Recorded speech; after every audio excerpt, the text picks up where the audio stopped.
কিরে তুই কই যাচ্ছিস? একটু জারার বাসায় যাচ্ছি। তমাল তোকে পড়াতে আসবে না? উফ, নামটা নিও না তোমা, নামটা শুনলেই বিরক্ত লাগে। সারাক্ষণ পড়া পড়া, মাথাটা হ্যাং করে ফেল। ভালো জিনিস তো তোমার ভালো লাগবে না, তোমাকে প্রেসারের মধ্যে রাখে না, ওটাই একদম ঠিক আছে। শালা মানুষ না, একটা প্রেসার কুকার। আবার গলি মরবো ধরে একটা। ওই যে চলে আসছে। যা খুলে দিয়ে আসি। না না, তুমি দাঁড়াও, আমি যাই বলবো আজকে কম পড়বো। দেয়া যাবে না, মাফ করো। মাফ করো মানে? ও আপনি, আমি তো মনে করেছি কোনো ফকির। কয়েকদিন ধরে না খুব ডিস্টার্ব করতেছে। দারোয়ান আঙ্কেলকে বলে দিতে হবে কোনো আলতু ফালতু লোক যেন না ঢুকে। কিছু কিছু মানুষ আছে না, হুট করে একদম ভিতরে ঢুকে গাপটি মেরে বসে থাকে, বের করাই যায় না। কোথায় বসে থাকে? হৃদয়ে হ্যাঁ? হৃদয়ে।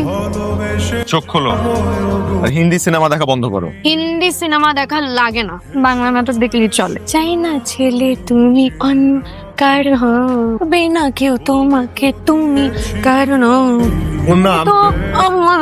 আজকে আমরা পড়বো হচ্ছে ইকুইলিব। আচ্ছা তুমি আজকে শাড়ি কেন পরেছো বলো তো? বুঝছেন না কেন পড়ছি? উফ, আপনি বোকা নাকি? ইকুইলিব্রিয়াম মানে হচ্ছে ভারসাম্য, যা সব দিক থেকে ফোকাস সেম। ধর একদিকে যদি প্রেসার বেশি থাকে তাহলে অপর দিক মানে উল্টো দিকটা উল্টে যাবে। এখন বুঝলাম কেউ প্রেমে পড়লে কেন ভারসাম্য নষ্ট হয়ে যায়। ও না, এখানে কনসেন্ট্রেট করো প্লিজ। তো এটা থেকে আমরা কি বুঝি? এই দেখেন তো কানের দুলটা কেমন হয়েছে, বাণিজ্য মেলা থেকে খুব শখ করে কিনছি। খুব ভালো হয়েছে, তোমার মাথার সাথে পারফেক্টলি ম্যাচ করেছে। তোমার মাথা মোটা তো এই কারণে খুব সুন্দর একটা সামঞ্জস্য। এটাও কিন্তু এক ধরনের ইকুইলিব্রিয়াম।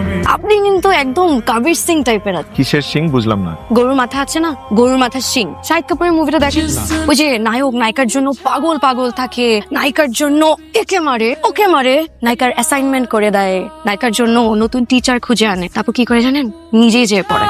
পড়াতে পড়াতে তাদের মধ্যে গভীর প্রেম হয়ে যায়। তোমার মাথায় লিটারালি মানে গোবর ছাড়া আর কিচ্ছু নাই। আসলে গোবর বললে তো ভুল হবে, তোমার মাথায় না কিচ্ছু নাই, গোবরও না। এভাবে আমি যদি একটু সরি ইটস ওকে। আমি যে তোমাকে টোকা মারলাম না, যেহেতু খালি এই কারণে একটা ঠন ঠন আওয়াজ হয়েছে, শুনতে পেয়েছো? তুমি দাঁড়াও, আমি তোমার টিচার, আমি তোমাকে বলছি তুমি দাঁড়াও। উফো, সুন্দর করে বলেন। হ্যাঁ, এবার কান ধরো। না, কান ধরো। কান ধরে 10 মিনিট দাঁড়িয়ে থাকো। আচ্ছা, তুমি আমার দিকে এভাবে ফেল করে তাকিয়ে আছো কেন? তোমাকে লাজ শরম বলতে কিচ্ছু নেই? ভালো লাগে। অন্যদিকে ফিরো। এই পিচ্চি, তুমি কি আমার কথা শুনতে পাও না? তোকে আমার লাগতেছে কেন? কারোর সাথে যুদ্ধ করে আসছিস? বন্যাকে পড়ানো আর যুদ্ধ করা একই কথা, শুধু পার্থক্য হচ্ছে যুদ্ধটা আমি একা করি আর ও হচ্ছে নীরব সৈন্যের মতো ভূমিকা পালন করে। সপ্তাহের এই 2টা দিন আমি পুরো পাগল থাকি। মা, তুমি যে কেন আমাকে এই ঝামেলার মধ্যে ফাঁসালে? আমি আবার কি করলাম? বন্যার মাই তো এত করে বললো আপনার ছেলেটা বুয়েটে পড়ে, আমার মেয়েটাকে যদি একটু দেখিয়ে দেয়। এত ভালো একটা ফ্যামিলি, ভদ্র ফ্যামিলি, মাত্র কয়দিন হলো আমাদের কলোনিতে আসছে। তোমার এতই ভালো লাগলে তুমিই পড়াইতা ওকে। আমাদের সাথে ওদের কি ভালো একটা সম্পর্ক না? তুমি তো বলতে পারতা যে আমার ছেলে ঘুমচুম কোন ইউনিভার্সিটিতে পড়ে। তোমার কেন ভাব দেখায় বলতে হলো আমার ছেলে বুয়েটে পড়ে? তুমি তো আমাকে